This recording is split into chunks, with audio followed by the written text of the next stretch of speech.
pas de grimace, hein, sinon je vais rigoler. Hein.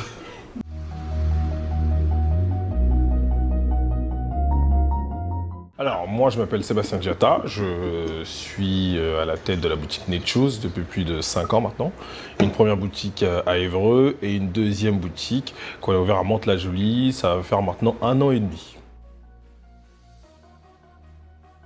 Alors scolaire, moi ce que j'ai fait un BEP et un bac pro maintenance des systèmes mécanisés automatisés. En gros, j'ai fait ce diplôme-là pour faire ce diplôme-là en fait. Il fallait me caser dans une case, donc j'ai fait ça. Parcours professionnel, j'ai pas fait vraiment dans le diplôme que j'ai passé, le BEP et bac pro. J'ai été barman, j'ai été vendeur chez Decathlon, j'ai fait de la sécurité incendie.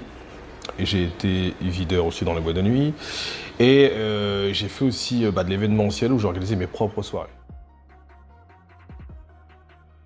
J'ai commencé très jeune où je faisais sur mes propres baskets du nettoyage ou une petite touche de personnalisation parce que je voulais pas la même virgule Nike que les autres.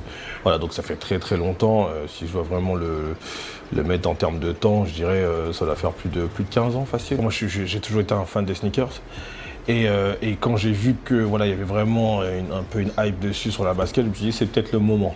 Donc après avoir ouvert mon agence d'événements, je me suis dit tiens, c'est le moment de se lancer. Donc j'ai trouvé un petit local à Évreux et je me suis dit c'est parti.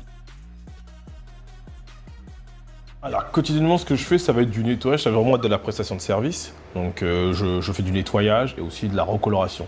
Quand on parle de recoloration, ça peut être de la semelle à la perdue de sa couleur, donc on remet la semelle toute blanche ou la chaussure partiellement ou totalement. Voilà, donc en général, ma mission première c'est de vraiment redonner une seconde vie à la paire de baskets. Après il y a la personnalisation, mais là c'est quelque chose qui représente on va dire entre 10 et 15% du chiffre d'affaires de la boutique. Il faut être passionné par la basket. Après, la seconde chose, je pense qu'il faut être patient. Parce que quand on veut faire de la recoloration ou de la personnalisation, il faut être patient. Il faut être patient et vraiment être méticuleux, prendre son temps. C'est peut-être de faire comprendre aux gens qu'il y a une différence entre un nettoyage et une recoloration. Voilà, les gens ils pensent que des fois quand on fait un nettoyage, ça va redonner du blanc à une chaussure qui a été rayée. Donc de leur faire comprendre ça, après ça va, on arrive à trouver les bons mots pour leur expliquer.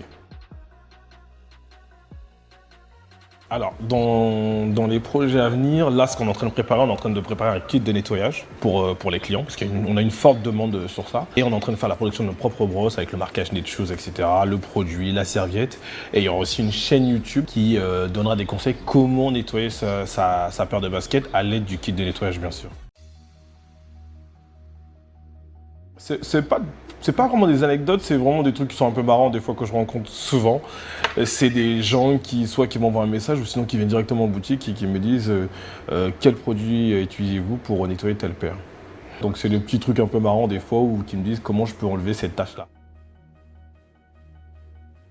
J'étais plutôt agité. Après quand c'était quelque chose qui me plaisait, j'étais vraiment focus. J'étais pas un bon élève, non, j'étais pas un bon élève et tout. C'est pour ça que j'ai basculé sur le milieu professionnel très rapidement. Si j'aurais vraiment eu plus de recul, j'aurais mieux fait. Notamment l'anglais, j'ai toujours voulu parler anglais, aujourd'hui je suis bilingue, mais j'ai été obligé de me déplacer, j'ai vécu 2 ans et demi au Pays de Galles, pour pouvoir parler la langue, alors que c'est vrai que j'aurais pu déjà avoir des bonnes bases à l'école.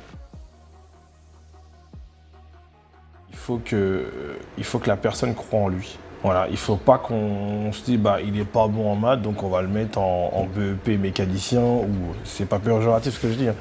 Mais je veux vraiment que les jeunes y croient à leur projet. Tant que toi tu y crois, fais-le. Et comme je le dis toujours, je préfère avoir essayé que ne pas avoir fait. Voilà, si j'ai essayé et que ça n'a pas marché, au moins j'aurais essayé. Voilà. Donc croyez en vous, essayez.